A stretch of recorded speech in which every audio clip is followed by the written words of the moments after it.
അടുത്തതായിട്ട് രജത് കുറ്റ്യാടൂർ, കണ്ണൂർ ജില്ലയിലെ കുറ്റ്യാടൂർ സ്വദേശി, കഴിഞ്ഞ 20 വർഷമായി ബാംഗ്ലൂരിൽ സ്ഥിരതാമസം.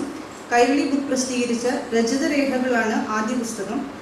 ആനുകാലികങ്ങൾ, സോഷ്യൽ മീഡിയ, ഓൺലൈൻ മാധ്യമങ്ങൾ, വിവിധ സാഹിത്യ കൂട്ടായ്മകൾ എന്നിവയിലുടനീളം സജീവമായി എഴുത്തിൽ പങ്കാളിത്തമുണ്ട്. ഇഷ്ടപ്പെട്ട സാഹിത്യ ശാഖ അദ്ദേഹത്തിൻ്റെ ചെറുകഥയാണ്. എല്ലാവർക്കും നമസ്കാരം. വേദിയിരിക്കുന്ന വിശിഷ്ട വ്യക്തികളെ, ആദരണീയായ ജനങ്ങളെ, എൻ്റെ പ്രിയപ്പെട്ട സുഹൃത്തുക്കളെ, വളരെ സന്തോഷമുണ്ട് ഇതുപോലത്തെ ചടങ്ങുകളിൽ പങ്കെടുക്കാൻ. ഞാൻ 5-8 മാസമായിട്ട് ഇവിടെ ഉണ്ടായിരുന്നില്ല. കുറേ ഇതുപോലത്തെ ചടങ്ങുകളിൽ മിസ് ചെയ്തിട്ടുണ്ട്. തിരിച്ചു വന്നത് സന്തോഷമുണ്ട്.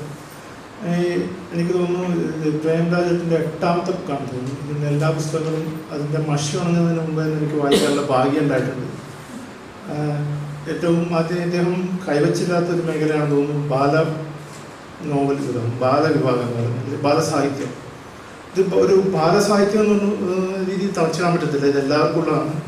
എല്ലാവരുടെ മനസ്സിലും ഒരു കുട്ടിയുണ്ട്. അതായിരിക്കും എല്ലാവർക്കും ഇഷ്ടപ്പെടാൻ കാരണം മലയാളത്തിൽ ഏറ്റവും കൂടുതൽ വായിക്കപ്പെടുന്നത്, അല്ലെങ്കിൽ വായിക്കപ്പെടുന്ന ആഴ്ചപ്പതിപ്പുകൾ അല്ലെങ്കിൽ മാസികകൾ, അതിനൊക്കെ നമ്മൾ എടുക്കുകയാണെങ്കിൽ ഏറ്റവും കൂടുതലായിട്ട് നമുക്ക് എണ്ണത്തിന് മുന്നിൽ ബാലരമ അല്ലെങ്കിൽ ബാലമംഗളം തുടങ്ങിയ മാസികകളാണ്. ഈ മാതൃഭൂമി മനോരമയ്ക്ക് താഴെ വരുന്നത് ആളുകൾക്ക് ഇഷ്ടപ്പെടുന്നത്.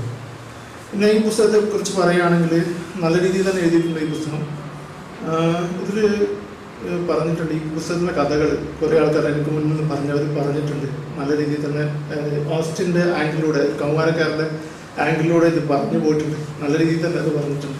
ഇതിലെനിക്ക് ഏറ്റവും ടച്ച് ചെയ്തൊരു സംഭവം ഇതിൽ പറഞ്ഞിരിക്കുന്നത് ആ കുട്ടിയുടെ പ്രോസോപാഗ്നോസിയ അല്ലെങ്കിൽ ഫേസ് ബ്ലൈൻഡ്നെസ് എന്ന ഒരു ഡിഫക്റ്റിനെ പറ്റി. അതിനെ മറികടക്കാനായിട്ട് ആ കുട്ടിയുടെ അച്ഛൻ ഒരു റെക്കോ എന്നൊരു ഉപകരണം കൊടുത്തിട്ടുണ്ട്. അതിന് ആ സമയത്ത് ചില സമയത്ത് അതിൻ്റെ ചാർജ് പോകുന്നൊരു സമയമുണ്ട്. അതിന് കഥയിൽ പ്രതിപാദിക്കും. ആ സമയത്ത് അതിൻ്റെ ഫ്രണ്ട്സ്, അതിൻ്റെ കുട്ടികൾ, അവൻ്റെ കൂട്ടത്തിൻ്റെ കുട്ടി സംഘം അതിൽ കുറച്ച് പേരത് മനസ്സിലാക്കിക്കൊണ്ട് അവന് അത് ഡിഫക്റ്റ് ഇല്ലാത്ത രീതിയിൽ അത് മനസ്സിലാക്കിക്കൊണ്ട് അഡ്ജസ്റ്റ് ചെയ്തിട്ടുണ്ട് പോകുന്നൊരു പരിപാടിയുണ്ട്. അതിൽ അഡ്ജസ്റ്റ് ചെയ്തുകൊണ്ട് അവൻ്റെ ആ ഡിഫക്റ്റ് ചേർത്ത് പിടിക്കുന്നത്. നമ്മുടെ ജീവിതത്തിൽ ഏറ്റവും കൂടുതൽ ഇങ്ങനെ ചെറുപ്പത്തിൽ കിട്ടുന്ന സൗഹൃദങ്ങളായിരിക്കും നമ്മുടെ ഹൃദയത്തോട് നെഞ്ചത്തോട് ചേർത്ത് പിടിക്കുന്നത്. ആ ഭാഗം നല്ല രീതിയിൽ തന്നെ സ്പർശിച്ചിട്ടുണ്ട്. അങ്ങനെ ഒരു ഭാഗം എഴുതാൻ സാധിച്ചതിൽ അല്ലെങ്കിൽ ഇതിൽ ഉൾപ്പെടുത്തിയതിൽ പ്രേംരാജിനെ നന്ദി പറയുന്നു. നല്ല രീതിയിൽ തന്നെ പോയിട്ടുണ്ട്.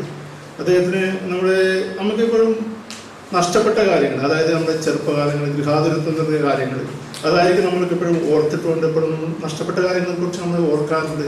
അതുകൊണ്ടായിരിക്കും നമ്മൾ ഈ ചെറിയ ബാലനോവലുകൾ വായിച്ചുകൊണ്ടിരിക്കുമ്പോൾ അല്ലെങ്കിൽ നമ്മൾ ഒരുപാട് ആഗ്രഹിക്കുന്നു.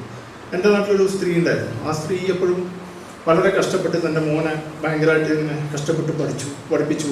ആ മോൻ നല്ല രീതിയിൽ തന്നെ പഠിച്ചു കൊടുത്തു. നല്ല രീതിയിൽ ജോലി കിട്ടി.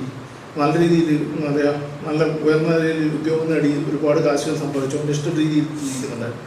അപ്പോൾ ഈ സ്ത്രീയുടെ ഒരു സുഹൃത്തിൻ്റെ കൊച്ചുമോൻ വന്നിട്ട് ഇവരോട് പറയുകയാണ്, മോനിപ്പം പഠിത്തത്തിനും ശ്രദ്ധയില്ല. ഒരു കൗമാരക്കാരനായ ഒരു കുട്ടിയാണത്.